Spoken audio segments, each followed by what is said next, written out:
So here's a piece of Yupo, and it's actually a plastic sheet, right? It's actually, if you've worked with sort of any engineering sort of context, you might have heard of Mylar. Mylar is very well known, but so it's very similar to Mylar, except it's got a bit more tooth. So it's used extensively in graphic design, and they call it a synthetic paper, but it is actually plastic, but it's got a bit of enough tooth on it that it can actually it'll actually accept paint and watercolor, so you can paint on it, and Is it's it a the bit same of texture on both sides? it's the same texture on both sides. Okay. Yes. It's not as robust as you might think. You can actually crease it, right? So you want to be a bit careful with it. And I'm kind of handling it with my fingers, but you want to kind of keep your fingers off of it because it picks up grease. Although you might get some nice effects with that, right? But the thing is, it does accept paint, but only just. So it kind of flows around, and it's not quite so controllable as other paint processes. But it has a lot of things that are quite fun too. So here I've just put some swaths of color down, and I did a little bit of ink work as well. So I sort of outlined a little bit of a leaf there, but I didn't really care what I was doing because when you're working with Yupo, it kind of it tends to go all over the place, and I'll just show you that. But so if I just get another brush here. My light's coming off. Hold on a sec.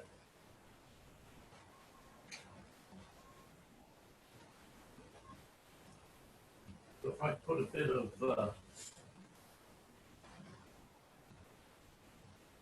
of paint down, right? You see it. Just sits there. It sits there, but it kind of starts doing its own thing and sort of moving around. Here you go. See, it's just I'm on a little bit of a tilt, so it starts moving slightly. And if I put some thicker paint down,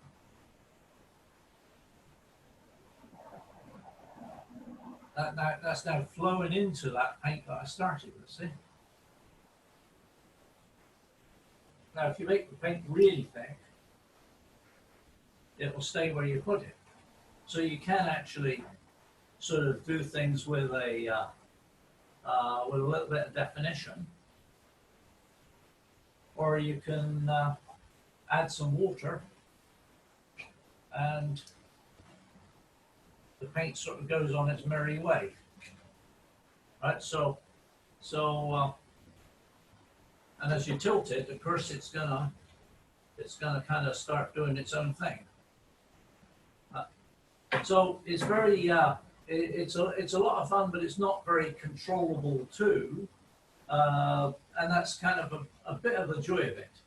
Do you know? Can I just say one thing, Francis Dave? is asking. Yes, it's a comment. It's that once the painting is dry, it still has that lovely wet watercolor look about it. Yeah, it kind of looks a little bit, and I'll show a little bit of my work. Yeah. It's it kind of looks a little bit psychedelic and abstract, And still, because you can't really control it the same way as you could with a paint that is going to absorb into the surface. It's not absorbing; it's just sitting on top of the surface. But you see, this is dry, right? And I can rub like that, and it's not coming off at all, right? So hey, well, what can we do with this? Well, the thing is that you kind of have to relearn how you're doing painting, because the normal rules don't apply. And one example is here. I've just put some Yupo some paint down, and then did a did a bit of line work. By the way, I did this last night, so the ink is dry, or should be, but I haven't tested this pen yet, so it might not be. David, I have a question for you. Sure. Does Francis is the asking. it's, does the ink that you applied to make the form of the leaf, does that disturb the paint that's already done? No, it was already dry. Once the paint's dry, it's dry, right? It doesn't. It didn't move at all, right? Okay. And the ink. I was just testing this Sharpie pen that I've got, which says permanent, but you know, and it's fairly fine. So I thought I'd try it, right? Okay. Most of the time, I will use a sort of a slightly better pen that's yeah, there we go. So a slightly better pen that's sort of came from the art store. Anyway, you got to try these things, right? So so now if I've just taken a little Kleenex for example, here, right? And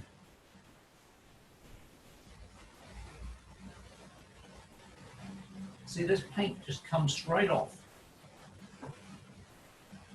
Well, that's just having trouble with my mic, which keeps falling off.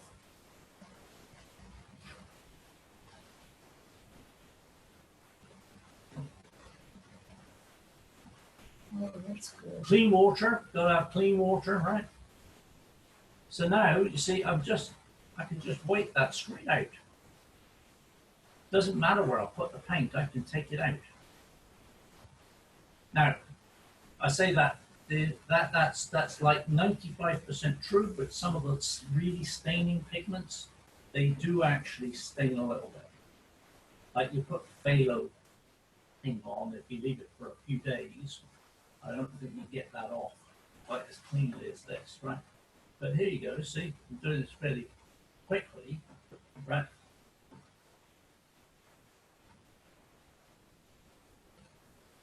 But I can just wipe off all the excess paint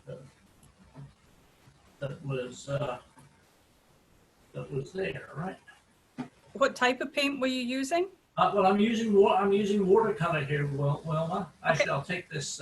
Thank you. This that I put on as well, off, right? Now, if I was using acrylic and it was still wet, I could do exactly. Actually, acrylic would stick. Acrylic would stick. So this is watercolor technique, right? So now, taken off. You know, I could spend a little bit of time sort of tidying that up. And if I want to put some more paint on, of course, I can do that too. Right? I can add in paint, but as I add in paint, it's gonna pick up the paint that's underneath it. Right? So you can do that, but not. But you want to be a little bit careful because it can start giving you sort of some strange effects where you're going into the paint that you've already sort of dried, but you don't want it to even anyway. So that is a good way of sort of showing the fundamental difference of you painting on Yupo, because you really have to let you put some paint down, whether you're doing it very wet or dry. Let it dry, see what effect you've got, and then you can just wipe off what you don't want. And you know, if you're doing something that needs a bit of care, you know, just have use a Q-tip. In fact, what I'm going to do is I'm just going to actually I won't use a Q-tip. I will use a little brush, a little brush with a bit of water on. I should be able to do these veins a little bit on the leaf.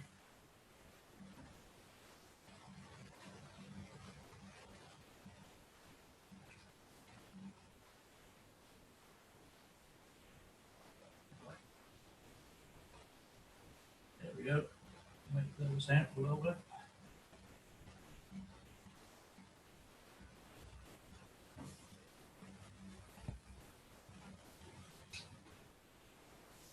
So you can actually do some quite detailed work, and actually, if you take a small brush and and you have some thickish paint, you can use the paint almost straight out of the tube. I do that because you know, you need the intensity, and you can get some very dark effects too, right? There you go. So now I've pulled out that light, that paint. You know, maybe these little veins have a little bit of greenness to them, right? So I can put that in.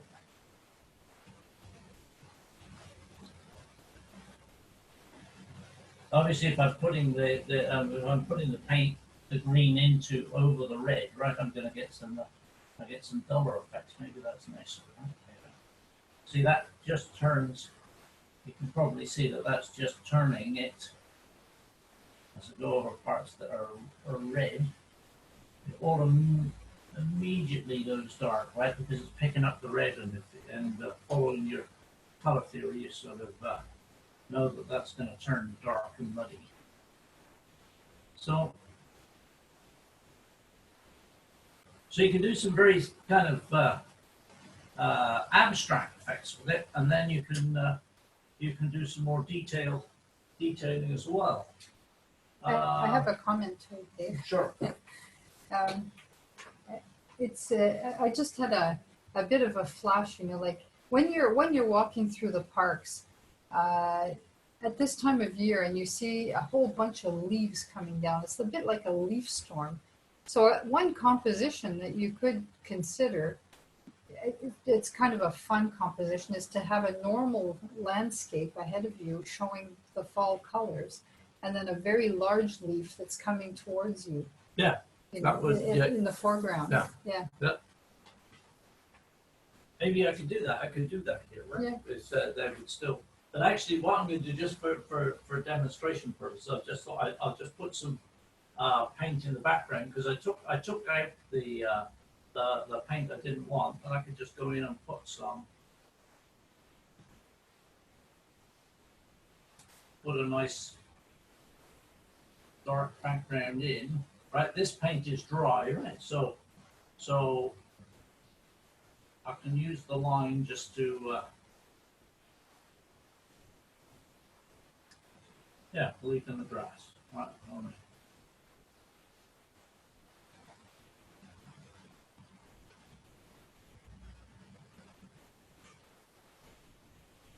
So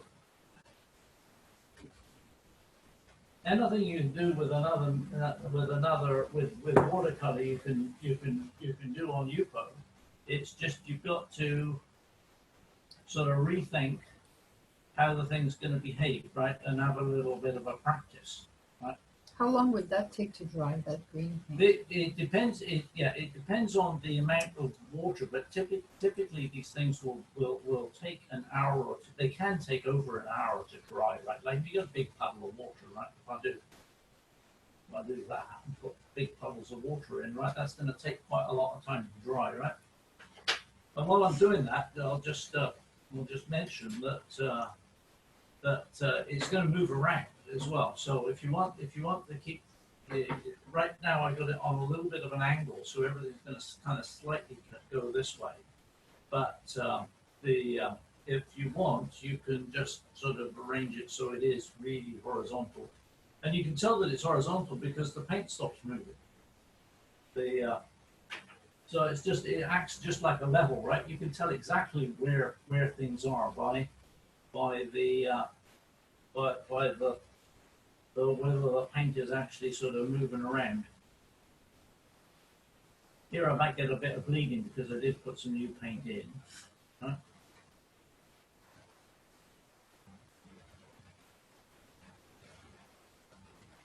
And here we are, a little bit of a sort of a go at something with Yupo, and I think just for maybe let's just go a little bit more.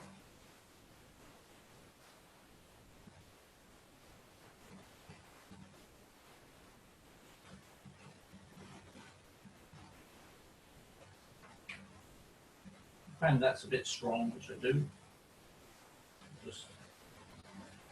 it out again. That's good. It's going to be darker at the base. Yeah. See, now I got it too wet, right? I have to let that dry before it will take any real pigment. Right. Yeah. And just while we're at it, right? I mean, you can use all sorts of fun techniques because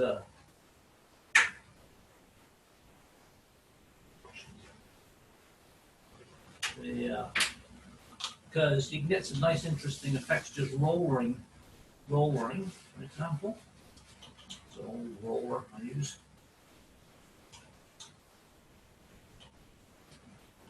So too much water up here, and I need more paint in it. Right? So that softens the edges. Yeah, because it gives, yeah. And if I had some, if I was doing this over dry paint, right, I'd probably get away with it if I put the roller on it once. But if I went back and forward, it would, the roller would just pick up whatever paint was there before, right? So, like that, that's good. There you go. So maybe I'll just say that that's my little, that's my little leaf, right? The if I didn't like that, I could always try some cling film. Right, that works well. Right, get some. Oh, that's pretty cool. Right, you know, or you know, sponge. Well, this is a sponge, isn't it? So sponging. You know, really, it's an opportunity to experiment a little bit, and if you don't like the results, you just wipe them out. Here I can just wipe it out. I wanted that red out here, and just wipe it out.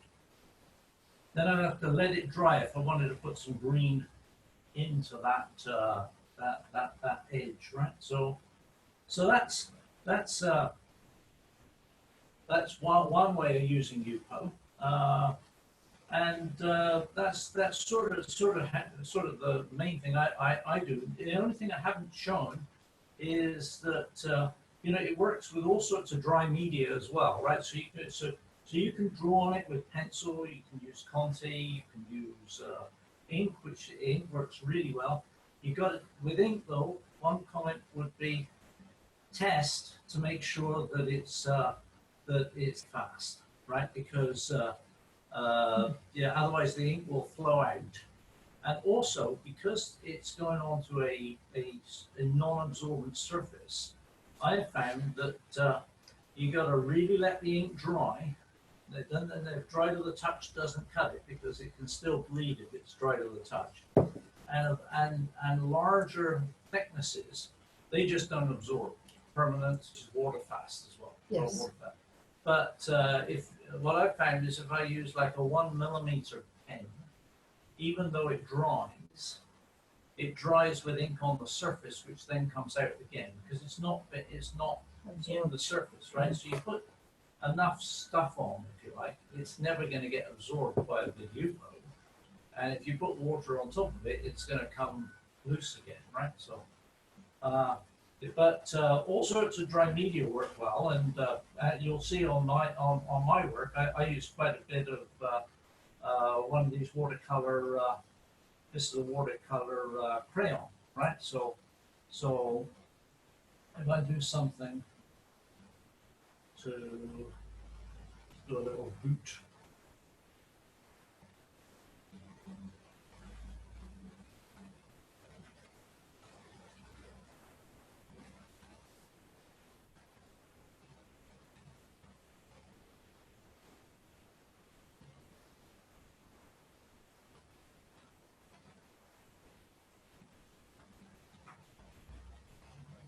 Right, so I can draw my funky little boot. And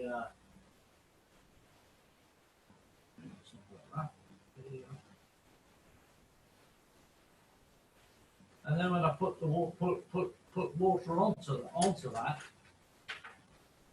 I can either use the if I don't then the water's gonna come out into the watercolor crayon or pencil's gonna come out immediately. So it works just the same way as it would regularly. And if I want to then sort of use that, you can, because I might use a different color. See, let's put some purple in. Yeah.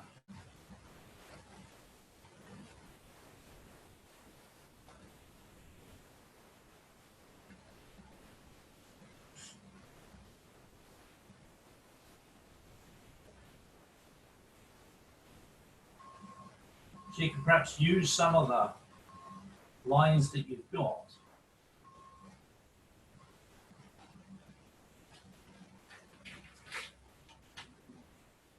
And if you leave them alone, of course, they act nicely for you. And if you go over them, then you get these kind of abstract effects.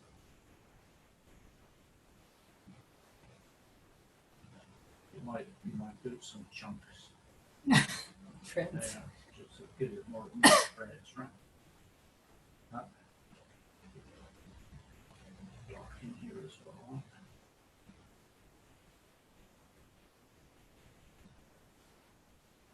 So back here, I'd be wise to kind of let it dry and see what I've got. And then, just like I did here, I can go in and I can change the things that I want to, and kind of retain the things that I think are working, right? So it's a lot of fun. It just takes a little bit of a different approach compared with the sort of way you would normally tackle watercolor. Right? Would you say that Yupo is more forgiving than what regular watercolor paper? Well, I think it can be very frustrating. If you want to control what's going on, it's very frustrating. So in one sense, it's more forgiving because you can go back and change it. You can just wipe. I could wipe. I couldn't wipe the ink off now because the ink would be there, right? But I could wipe the rest of it off again, and start afresh, right? But if you've got an effect and you just touch it with some water, it'll disappear again, right? So you go, and what I've got now will not be the same as when it's dry. That's another. And here, this is actually drifting down a little bit because I've got this on a little angle. If I didn't want this to, see if I go like this, back it goes. Very soft effect. Right, so sometimes I do this sort of thing, right? And then once I get it to exactly where I want, then I'll just kind of make sure I'll prop it up to make sure it's actually level, right? So it doesn't move. And then I kind of cross my fingers. It's not gonna change too much, and then come back to it when it's dry. So quite an interesting. You can see why there's a cult following to this, right? People like Yupo, and that this is sort of the thing that I think people like a lot about it.